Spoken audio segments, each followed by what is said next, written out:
ഇതിന്റെ വരവിപ്പ് എന്തിനാന്നുള്ളത് തൽക്കാലം ആരോടും പറയാൻ നിൽക്കണ്ട.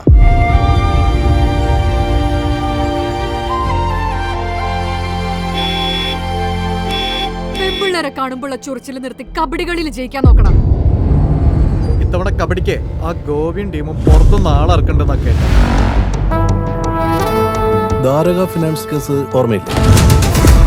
ആ കേസ് ഇപ്പോ ക്രൈംബ്രാഞ്ച് റീഓപ്പൺ ചെയ്തിട്ടുണ്ട്. നാളെ നേരം വെളുക്കുമ്പോഴേക്കും കിഴക്കനാട്ടുകാരെ മൊത്തം നിറയണം അവനെതിരെയുള്ള പോസ്റ്റ്.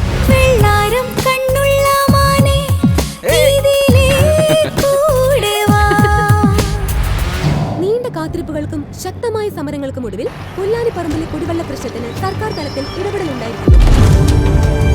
ഇതിൽ അത്യാവശ്യം ഡ്രസ്സും കുറച്ച് പൈസയും. തൽക്കാലം നീ എങ്ങോട്ടെങ്കിലും മാറി. ഞാൻ കേസെടുത്ത നീ അടക്കം സകല എണ്ണം അകത്ത് കിടക്കേണ്ടത്. കാസി, ഞാൻ മുന്നിൽ നിൽക്കത്തേ ഉള്ളൂ. പിന്നെ നിന്ന് കാര്യങ്ങളൊക്കെ ഓപ്പറേറ്റ് ചെയ്തേക്കണം. പോലീസ് അറസ്റ്റ് ചെയ്തേ? അല്ലടാ, ക്രൈംബ്രാഞ്ച് എസ് പി ചന്ദ്രബാബു ഇവിടെ നേരിട്ട് നോക്കി നേട്ടു. ഒരു പാവത്തെ പോലെ നടന്ന് ഇവൻ കളിച്ച കളി ചില്ലറയൊന്നുമല്ല.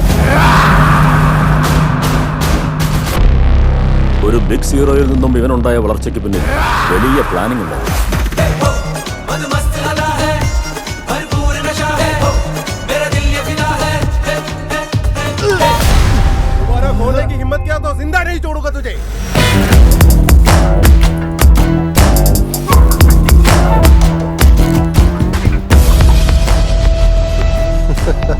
ഈ പ്രശ്നം നമുക്ക് പരിഹരിച്ചു കൊടുക്കാം.